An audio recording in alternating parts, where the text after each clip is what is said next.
Salut à tous, c'est Fiona de FionaKuma.fr. On se retrouve aujourd'hui pour un nouveau let's play sur Animal Crossing New Horizons où je vais faire des choses, on va dire quelque chose d'assez rapide en fait dans le jeu, puisque on va s'occuper de champs de fleurs.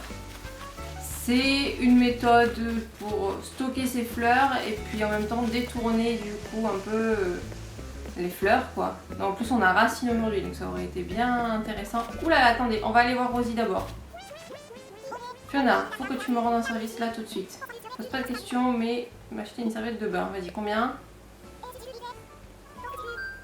Ok, bon je lui achète, c'est Rosie hein, quand même. Je l'aime bien Rosie donc...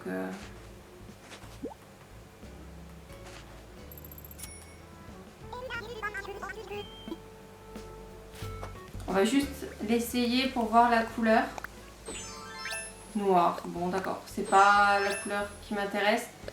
Du coup je vais la lâcher là pour avoir les poches vides. Et vous avez vu du coup ce que j'ai dans mes poches. Puisque j'ai des jacinthes presque toutes violettes. Et certaines qui sont bleues. Puisque je vais ici installer un champ de jacinthes pour en faire un champ de lavande, puisque je trouve que la jacinthe ressemble énormément à la lavande, notamment, enfin, surtout la jacinthe violette, hein, du coup. Du coup, ici, je vois qu'aujourd'hui, j'ai un arbre qui veut pousser, un arbre à clochette. Donc, je vais m'occuper de ça, le déplacer, et ensuite, je reviens vers vous. Donc, je vous ai dit un champ de lavande, mais j'ai aussi prévu, pour cette vidéo, de faire un autre champ de fleurs, qui sera un champ de coquelicots. Donc là tout de suite je vais planter du coup toutes les jacinthes que j'ai sur les sols champêtres que j'ai fait, et entre j'ai mis du sol de terre. Je sais pas si vous aviez déjà vu des champs de lavande, mais en tout cas les champs de lavande sont faits de façon très linéaire. C'est souvent des lignes de lavande. Et du coup, j'ai décidé de mettre principalement des violettes. Et vous avez vu que j'ai mis aussi des bleus. Puisque, on va dire que la nature n'est pas une science exacte. Donc ce que je veux dire, c'est pas que la nature n'est pas une science exacte, mais c'est que on ne peut pas tout prévoir dans la nature. Et parfois, la lavande, elle va pas être parfaitement violette, elle va être un peu bleutée. Puisque c'est quand même un violet qui tire vachement vers le bleu. Donc voilà pourquoi j'ai décidé de mettre aussi des jacinthes bleues. Mais il n'y en a que 3 sur toutes les jacinthes que je place. Donc ne vous inquiétez pas, ça reste quand même un champ de lavande. Alors ah, j'ai oublié, c'est pas là. J'ai oublié de bouger, c'est pas grave. Donc voilà, ici j'ai installé toutes les lavandes. Et je vais pouvoir installer du coup tout ce qui va me servir pour la décoration du coup autour de ce champ de lavande. Alors j'ai tous ces objets là et j'ai même une abeille naine du coup en cage, puisque je n'ai pas Jason pour faire un modèle d'abeille naine, mais c'est ce que je souhaite du coup dans le futur faire. J'ai Drago qui va peut-être nous gêner, nous faire des misclics là. Il est tout content. Regardez, il a vu la lampe, il était tout content. Alors, on va commencer à placer quelques objets et on va bien sûr commencer par les ruches. Alors, j'enlève ma petite pelle puisqu'elle ne me servira pas. Alors, pour ce champ, je place les ruches du coup au milieu. Il faut savoir que en apiculture, souvent les ruches, elles sont placées un peu à l'écart, je crois. Et en fait, ça permet de faire comme si on fabriquait du coup du miel de lavande. Un miel qui est très bon d'ailleurs. Moi qui suis pas trop fan de miel, j'aime beaucoup le miel de lavande. Donc voilà, ici on place un peu les ruches, on essaye de faire des petits trucs qui ne soient pas forcément de partout, même placés au même endroit, vous voyez, là comme ça c'est un peu différent.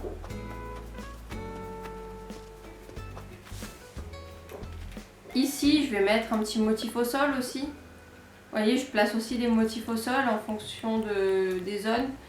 Ça, c'est des motifs que l'on voit assez souvent, les petites feuilles au sol. Et chez le même créateur, il y a un motif de feuilles avec des petits trucs violets. Du coup, j'aime bien les mettre, quand j'ai une fleur violette à côté d'un arbre, j'aime bien placer ça. Comme ça fait un peu le mélange entre les feuilles et les pétales. Donc ensuite, juste derrière cette ruche, je vais placer un petit tabouret tronc.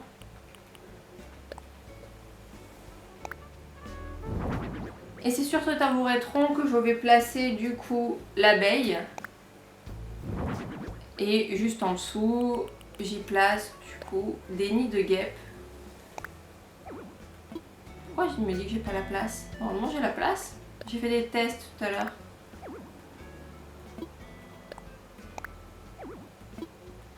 Oula, il me prend un peu pour du n'importe quoi celui-là.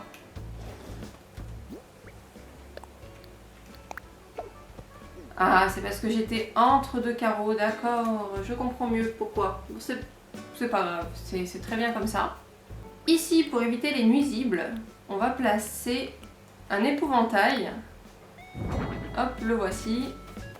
Ici, je vais placer le seau d'eau. Ouais, c'est ça, je voulais placer un petit seau en bois.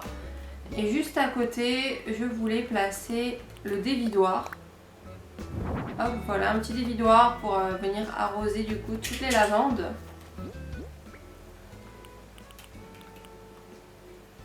Et je place ici du coup une brouette pour faire comme si en fait ce champ de lavande n'était pas là uniquement pour le miel, mais également pour récolter du coup la lavande que l'on va faire sécher et mettre dans les petits pochons là qu'on a en vacances, quand on vient en vacances dans le sud de la France. Donc voilà, là la zone elle est presque finie, il faut juste que je rajoute un peu de motif au sol et des lots de piquetron pour un peu délimiter cette zone. Donc des lots de piquetron, là j'en ai que 3, donc je vais les placer un peu n'importe comment. J'en aurai un peu plus pour l'autre zone, mais l'autre zone je vais plus mettre des barrières. Et vous voyez là il y a un petit citrin qui passe et j'ai dans l'intention de mettre aussi des modèles de papillons dans les deux champs, mais de petits papillons comme ça. Mais bon voilà, je vous ai dit j'attends Jason. Et du coup je vais utiliser la technique que j'ai évoquée dans ma vidéo astuce, que je vous invite à aller voir. Je l'aurai mis du coup dans la barre de description, où j'utilise le time travel du coup pour récupérer les récompenses plusieurs fois dans la même semaine en fait. Et donc maintenant que le champ de lavande est terminé, nous allons aller juste à côté, ici, pour faire un champ de coquelicots, puisque je trouve que les anémones rouges ressemblent beaucoup à des coquelicots. Donc voilà, c'est l'occasion de remplir un peu pour moi cette zone qui, en fait, sans ça, je ne saurais pas quoi y mettre. Honnêtement, le champ de coquelicots, c'est pas forcément un truc que l'on trouve que dans le sud de la France. Je pense que vous le savez, que vous en avez déjà vu un peu de partout en France. Donc voilà, les champs de coquelicots, même généralement, on les retrouve plus en hauteur, un peu sur des falaises. Et voilà, du coup, bon, j'ai pas assez de place dans mes poches pour mettre tous les coquelicots, enfin, tous les anémones, du coup. J'en ai laissé 2 ici. Mais voilà, ici je vais remplir avec des anémones. Donc vous voyez, j'en ai que 2 oranges pour faire comme avec les lavandes, du coup des fleurs qui n'auraient pas pris toute la couleur à leur naissance. Donc voilà, c'est parti, je vais planter toutes les anémones. Là je vais vous le passer en accéléré, sinon ça sera trop long.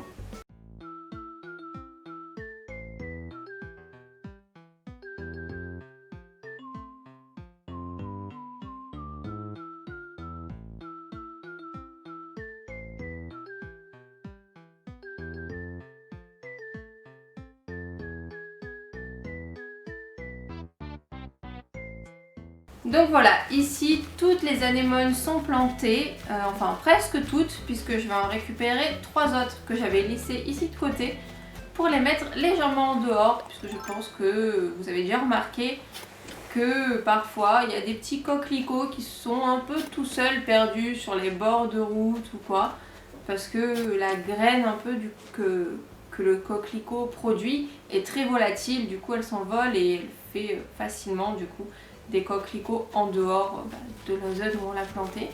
Donc je vais en mettre un par ici. Je vais en mettre un ici.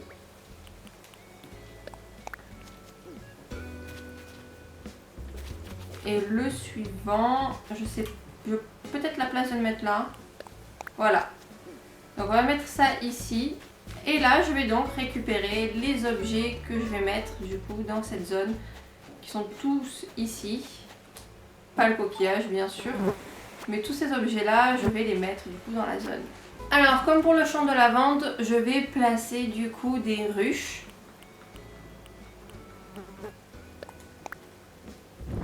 Alors déjà 1, 2 et 3. Alors c'est vrai que les ruches, je ne les ai pas modifiées, je ne les ai pas personnalisées avec d'autres couleurs. Parce que je trouve que celles-là sont déjà très belles en fait comme ça.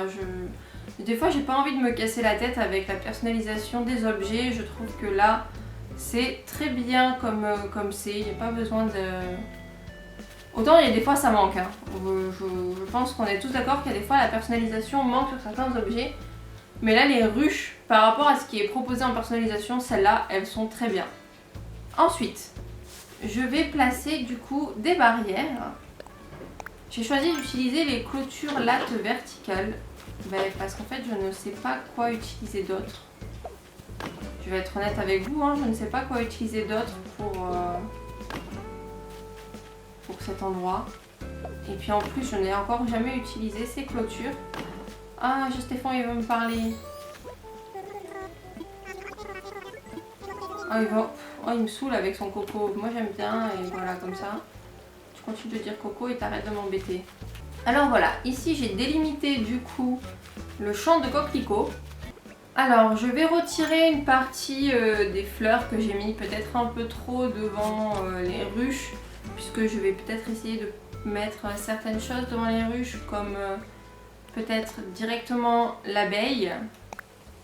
Ah, voilà, je place directement l'abeille ici, donc n'oubliez pas que en réalité, ce que je vais installer c'est un modèle, pas une abeille comme ça enfermée, parce que bon, c'est pas trop, c'est pas très esthétique quoi, l'abeille enfermée dans sa petite cage. Donc là, contrairement à l'autre endroit qui était proche d'une falaise où je n'avais pas vraiment d'accès à l'eau, raison pour laquelle j'ai mis un dévidoir, là j'ai accès directement à l'eau de la rivière. Donc je vais prendre une pompe à eau pour faire comme si je piochais l'eau directement dans la rivière avec ma pompe à eau. Hop, vous voyez, hop. Et comme si ça allait arroser du coup mon champ de coquelicots. Donc là vous avez vu, j'ai bougé quelques petites fleurs et ici je vais y placer l'épouvantail. Bien sûr, comme ça les nuisibles ne viennent pas nous gêner. Donc bon, le seul nuisible ici qu'il peut y avoir ce sont les résidents. Hein. Et ici du coup, alors je vais peut-être devoir décaler ça, je vais placer des lots de piquets de tronc un peu pour délimiter la zone. Donc voilà, j'ai mis quelques lots de piquets de tronc, je vais du coup pouvoir aller en rajouter un puisqu'il m'en reste un là, ici, pour la partie lavande. Je pense que je vais le mettre par là. Voilà, comme ça fait une espèce de délimitation, mais en restant quand même assez sobre, pas avoir quelque chose de trop chargé. Alors voilà du coup ce que j'ai fait, j'ai rajouté quelques motifs au sol, notamment les rondins du coup que j'avais utilisés uniquement dans la partie camping. Donc voilà, j'ai décidé de les appliquer aussi ici pour pas que ça me prenne de la place, du coup que pour le camping. J'ai rajouté également des petits motifs de flaques d'eau, notamment ici pour la pompe à eau. Et j'ai fait également le même principe sur le champ de lavande, puisque j'ai rajouté du coup juste deux petits trucs de sol. Et ici j'ai retiré et réinstallé du coup le seau et le dévidoir sur une flaque d'eau pour faire un côté vraiment plus réaliste. Donc vous voyez, c'est quand même quelque chose de très rapide à faire. En quelques minutes ça a été fait. Le seul truc long, c'est d'avoir des jacinthes violettes pour pouvoir faire du coup comme si on avait un champ de lavande, Donc petit rappel, pour avoir du coup les jacinthes violettes, il vous faut d'abord faire une hybridation entre la rouge et la jaune pour avoir des oranges, et ou faire une hybridation entre deux blanches pour avoir une bleue, et à partir de ce moment là vous pouvez soit associer une orange et une bleue, soit deux oranges ensemble comme pour la tulipe, et vous aurez du coup des jacinthes violettes. Donc voilà, c'est les deux méthodes qui m'ont permis d'avoir des jacinthes violettes, c'est pour ça que j'en ai quand même une petite quantité. Si cette vidéo vous a plu, n'hésitez pas à laisser un petit pouce bleu, comme mes petites jacinthes bleues là, pareil, le même pouce. Et également à vous abonner si vous souhaitez du coup voir les prochains let's play sur la chaîne, puisque nous allons faire du coup le jardin de Jamie, puisque Jamie pour moi c'est le rocker de la ville, donc je vais lui faire un jardin de rocker. Et également Drago, que nous voyons, qui est le nouvel arrivant sur Wano Kuma, qui va être le personnage du jardin zen, que je vais donc refaire quasi entièrement. Donc voilà, je vous dis à la prochaine pour un prochain let's play sur Animal Crossing New Horizons à Wano Kuma. Ciao!